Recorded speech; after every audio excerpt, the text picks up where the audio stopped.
പെസഹ ദിനത്തിൽ അപ്പമുണ്ടാക്കാനുള്ള തിരക്കിലാണ് ക്രിസ്തീയ കുടുംബങ്ങൾ. പുളിപ്പില്ലാത്ത അപ്പം എന്നാണ് ഇതിനെ അറിയപ്പെടുന്നത്. വർഷത്തിലൊരിക്കൽ മാത്രമെത്തുന്ന പെസഹ ദിനത്തിൽ രാജ്യമെമ്പാടുമുള്ള ക്രിസ്തീയ ഭക്തർ പെസഹാപ്പം തയ്യാറാക്കി ഓർമ്മകളുടെ നാളുകൾ ഉണർത്തുകയാണ്. ഫറവോയുടെ അടിമത്തത്തിലായിരുന്ന ഇസ്രയേൽ ജനം വാഗ്ദത്ത ഭൂമി ലക്ഷ്യമാക്കി നീങ്ങുന്നതിന് മുന്നോടിയായിട്ടാണ് 7 ദിവസം പുളിപ്പില്ലാത്ത അപ്പം കഴിക്കണമെന്ന് ഉണ്ടായിരുന്നത്.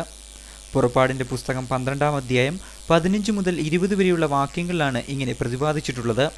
ഇതിൻ്റെ ഓർമ്മകൾ ഉണർത്തി കിഴക്കൻ മലയോര മേഖലയിലെ വീടുകളിൽ പെസഹാപ്പം തയ്യാറാക്കുന്നതിൻ്റെ തിരക്കിലായിരുന്നു ജനങ്ങൾ. മേൽത്തരം പച്ചരി ഉണക്കി വറുത്തുപൊടിച്ച് അപ്പത്തിനായി തയ്യാറാക്കി വയ്ക്കുന്നു.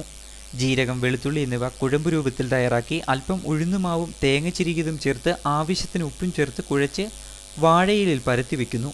അതിനുശേഷം അടുപ്പിൽ കലം വെച്ച് വെള്ളമൊഴിച്ച് ചിരട്ടയും തൊണ്ടും അതിനു മുകളിൽ പ്രത്യേക രീതിയിൽ വാഴയില നിരത്തി പരത്തി വെച്ചിരിക്കുന്ന മാവ് അടുക്കുന്നത് കാണാൻ ഏറെ പ്രത്യേകത നിറഞ്ഞ കാഴ്ച തന്നെയാണ്. കുരിശപ്പത്തിനായി പ്രത്യേക പാത്രത്തിൽ മാവ് തയ്യാറാക്കി ഓശാന ഞായറാഴ്ചയിൽ പള്ളിയിൽ നിന്നും വെഞ്ചരിച്ച് കിട്ടുന്ന കുരിശോല കൈകൊണ്ട് കീറി കുരിശ് നിർമ്മിക്കുന്നു. കുരിശിന് സൈഡിലായി പച്ചമഞ്ഞളിൻ്റെ ഒരു കഷ്ണവും പതിപ്പിക്കുന്നു. ഇതും പെസഹ അപ്പത്തോടൊപ്പം തന്നെയാണ് പുഴുങ്ങിയെടുക്കുന്നതും. ഇങ്ങനെ പുഴുങ്ങിയെടുക്കുന്ന കുരിശപ്പം കുടുംബ പ്രാർത്ഥനയ്ക്ക് ശേഷം കാരണവർ മുറിച്ച് വീട്ടിലുള്ള അംഗങ്ങൾക്ക് മാത്രം നൽകുന്നു. തുടർന്ന് പെസഹ അപ്പം പരിസരവാസികൾക്ക് വിതരണം ചെയ്യുകയും ചെയ്യുന്നുണ്ട്.